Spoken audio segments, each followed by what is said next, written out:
Ni hao. So, Ni hao. Ni hao. So this is what's nearly all what I can say in Mandarin. Welcome, Chen. You are a long-time Mandarin teacher in the UK, original from China, I believe, Beijing. No, I'm from Southwest. From the Southwest. Oh, sorry. Yeah. Nice to have you on my program. So learning Mandarin is very popular in the world, in Europe, and especially in the last years, it becomes more and more popular in the UK. Is it possible really to learn that you can communicate? What would you say? Yeah, of course it is possible. And so I've been teaching Chinese in UK for 16 years now. Wow. So when I started, that's in 2004, well, I came actually as a Chinese language assistant via British Council. Yes. And so they've been selecting English teacher in China. And well, we were all actually qualified teachers, but we came here, go straight to school to teach Chinese. And the school I was working in then was probably one of the 2 schools in London which teach Chinese in curriculum time. And now I think there's I don't really know how many schools actually are teaching Mandarin in curriculum time, but a lot. And with my experience of teaching this language for like from year 7 until all the way to A level, yes, if you've been continue working on it, it's just like any other language. Yes, of course you can learn it, and you can learn it well as well. Isn't it better to start very early, maybe even in primary school? I started several times, but that was in my late 40s, and I think I'm quite too. I'm too old to get it into my head. I forget the characters, or I forget how to say it. So wouldn't it better to really start when children are very young? Well, I think that depends. I mean, my students, I think 95% of them started in secondary school when they were in year 7, and they have no problem. And you do have students who started in primary school. But I guess unless, for example, your primary school takes the language very seriously. So for example, like some schools, they would have lesson every day for, let's say, 15 minutes or half an hour for every day. And obviously, by the time in your 6, that will make a huge difference. You'll be quite, confident in speaking already. But if your school is like, even in primary school, started, like say, you have 1 lesson a week, then you can't really, learn much, because every week you come back, you probably forget what you have learned. So I have met students who have done 6-year Mandarin in primary school, but they've been caught up by the rest of them who haven't done any Mandarin at all, like after a term, basically. Yeah. And it's because they didn't really take it seriously. So it doesn't really matter when you actually started it. I think it matters. It's more like, say, what's your motivation in learning it? How determined you are. And I think that matters more, really. So for example, like some students started in secondary school, but they probably didn't really take seriously. But then later in life, for example, their job needed, or they have they met somebody, they need to speak their language, and then they got the motivation, and they actually probably can learn it much better, or actually they will learn it more efficiently, depending on where you're learning this language. I think that matters. Listen to my son, who learns Mandarin now the 3rd year in year 9 on the Mandarin Excellent program. He says Mandarin is easy. No grammar. easy drawing, even if you're not good in arts and the characters are logical. Would it something you would subscribe and promote when you like get students maybe in taster lessons to come to your Mandarin lesson? Sounds like your son is one of those lucky ones, because like I do have students who just naturally find it the language easy. Most learners would find like writing characters actually tricky or challenging, but your son is one of those students who find it quite natural, and so obviously very lucky. But many students do find characters challenging because it's very different from the language they are used to. Well, but I mean, yes, we do. Characters, it's challenging, but on the other hand, characters also is unique in this language. So for many students, once they overcome the barrier of effort, they actually find the beauty in it, and they actually help them to sort of like motivate them to actually learn this language, because that's the beauty of learning this language, the characters. So I noticed that, for example, like in taster lessons or in school open days, when you actually show students how to write characters or how to recognize characters, and they actually find it quite fascinating. I heard as well that it is a good language to learn for dyslexic students. Is this right? Well, obviously, I hadn't really done thorough research about it, but yes, there are research or my observation in the classroom as well that students with that dyslexia, they don't really affect them in learning characters. And it's because characters are different. They're not like the alphabetic language.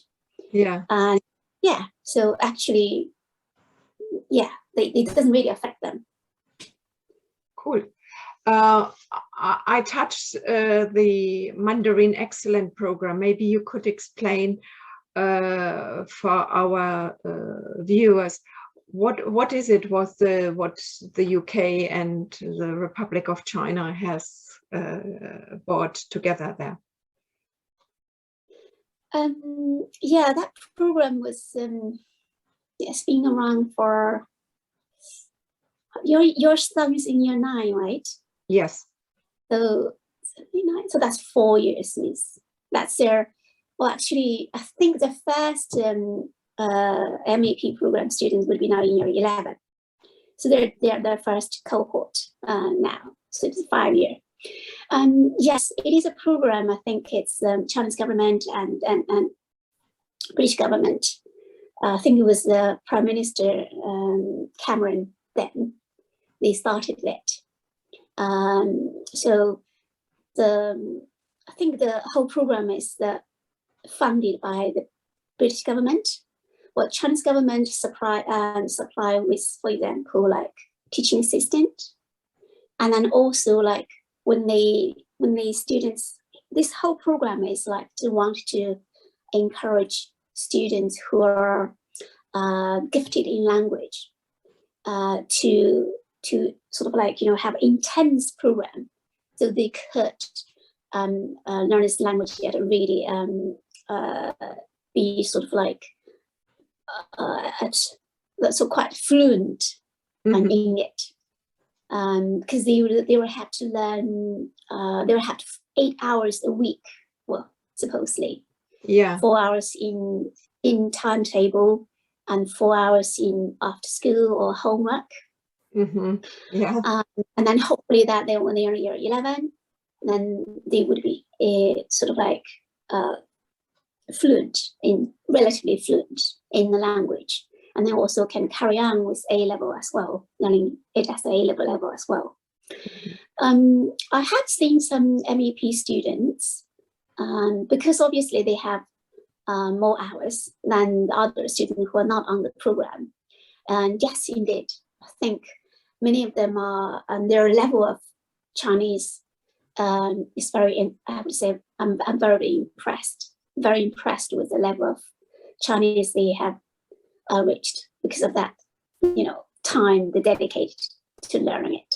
Mm-hmm. And well, as a Chinese teacher, obviously quite jealous because, well, I mean, other students don't get this time and we can't afford it to give them that amount of time to learn it. Mm-hmm. Yeah, I think that's it's quite successful. And it was, I think the IOE Institute of Education of UCL, Yes. they'll be overseeing it as well. They have a whole team dedicated to look after this program. They have regular teacher training, and every year they have tests to sort of like quality assure that the students are reaching such a level. So yeah, it's a very successful program. And I heard that the government is actually carry on funding it for another 3 years. So yeah. Hopefully they will start again or can start again to go to China, because obviously learning a language, I strongly believe in it. You must be in the community, you must be in the country at least for a term, for 1, 2, 3 months to really get the language known. Or what do you think? Yeah, I totally agree. Because you have to really in that context, and also you have to learn to use it, in real life. And I mean, all the students, obviously, ideally, if they get a chance to go to the target in the target language country, it would be ideal. I mean, my previous students, when they come back from China, you always feel like they are more confident in speaking. And then also actually the trip itself was motivate them, because when they actually go there to experience the culture and to see how all the things which is in book or on a YouTube clip now is actually in front of their eyes, it's very, for them, it's kind of like, many, they would say, life-changing and eye-opening, because you have to actually go and see it with your own eyes to experience the culture. So hope that the everything back to normal and the students will get a chance to go. Yeah. I believe you're working now in a not Mandarin Excellent program, but do you have in your timetable, in your curriculum, time as well to not only teach the language, but teach Chinese history, culture, maybe doing some cooking classes or even Kung Fu or Tai Chi? Well, in curriculum time, it's quite hard because, yes, just like other European languages, time is limited. But yes, we do, obviously. You can't teach a language without teaching a culture.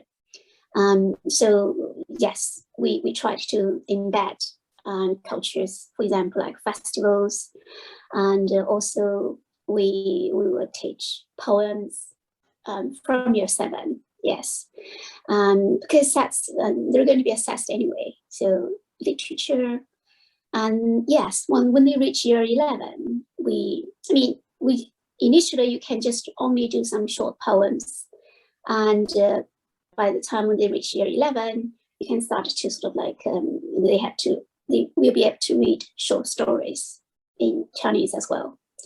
And then as for history, sometimes, and for example, like when it's end of term, where we would obviously to choose something about the culture, about the history, or about modern China and what is happening there now, and we follow that as well. So we do discuss that, but still time is limited, and where you can And the shame is you cannot really discuss those kind of things in Chinese. You have to, deal with it in English.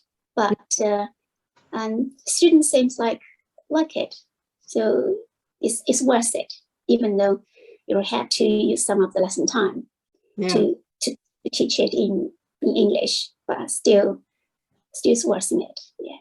Mm. Oh, we spoke already that China does a lot bringing programs in and teach in the world. People learn Mandarin. But do you really think the world will speak Mandarin to Chinese people, or are not the Chinese much clever? I mean, your English is perfect. So will they, the Chinese, not better be in English or in German or in Russian than rather speaking a European or American Mandarin? So is it worth all the effort? Well, I guess, I mean, I know like many of my sort of like school friends, they do find English challenging. Yeah, they find English hard. I think many Chinese students are very good by taking exams. For example, they'll be quite good in doing an English exam, very good in grammar or something. But or speaking, lots of people find they can't really speak it, and because they don't really need it in their life or in their work. And so only people who actually really need them, who need this language, they obviously can learn it to a certain level. Most people, like ordinary people, still, can't really communicate in English. I mean, they learn it in school, but once with them, they get out of school, and if they don't need it, then they forget about it. So, so that's why we still need specialists, like people who are good in languages, or you have interpreters or translators. But obviously, if you know the language yourself, then it makes a huge difference for you. If you need to go to China, or a Chinese need to come to Europe, come to UK, and if they speak English, obviously, if they come to travel, if they come to work, it is so much easier. Yeah. Much better than if you don't know the language. I think it's just like both ways the same. Yeah, I see in a lot of schools around in the UK that now Arabic comes into the curriculum of modern foreign languages, not a European language as well. What was important for the Department of Education, they wanted non-European languages, especially after the Brexit. And I see even that a lot of schools get really enormous money from Arabic countries to establish Arabic. Do you think Arabic could be a problem for Chinese, as was Chinese for Russian, for example? I wouldn't say it's a problem. I would say, it's good that there's a choice there. And plus, just I think it is important for our young generation to know about the world. So the world, obviously, including China and the Arabic world. I mean, even me, I know very little about the Arabic world. All we knew is just from the media, whatever, in the media. Yeah. And so we don't really know what is really happening there. But if we know the language, then that would probably help us know better about that part of the world. So I thought it was a good thing for people to have a choice. I mean, even yes, I am Chinese and I'm teaching Chinese. I obviously hope that more young people would be interested in Chinese.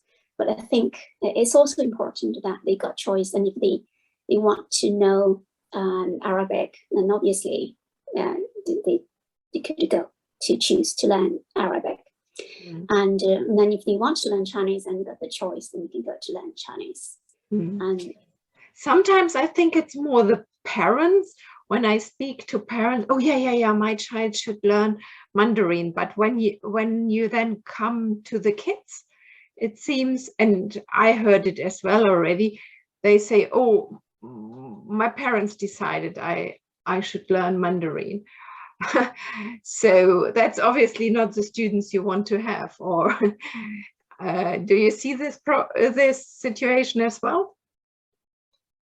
Yeah, it's quite common, but it's kind of natural because they're only 11-year-old, so obviously sometimes they probably didn't get the chance to know the language, and then the parents would make the decision for them or help them make the decision, or the parents would influence them, or maybe because the parents themselves been to China or has work relationship with Chinese. Or just simply they are fascinated by the culture. They want their children to know about it. And so they influence the children. So that's fine. I mean, like, obviously, they change when they started. They might like it, or they might not like it. Or they like it in the beginning, and then later on when they find it be more challenging, and then that's a time when, I think if you got a parents who actually know about China, I think they would actually be more helpful because they could encourage them. They are probably thinking about giving up on it. Yeah. So I thought, even if it's not from them at the beginning, and it's still okay. Okay, good.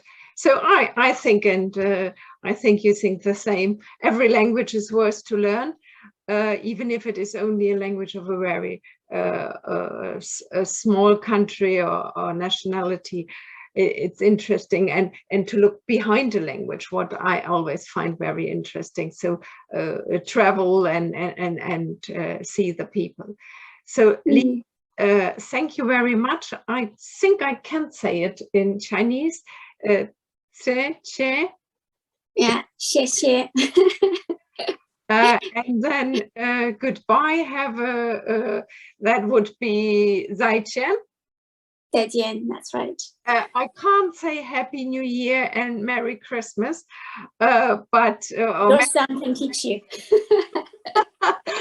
I have to ask them, my son.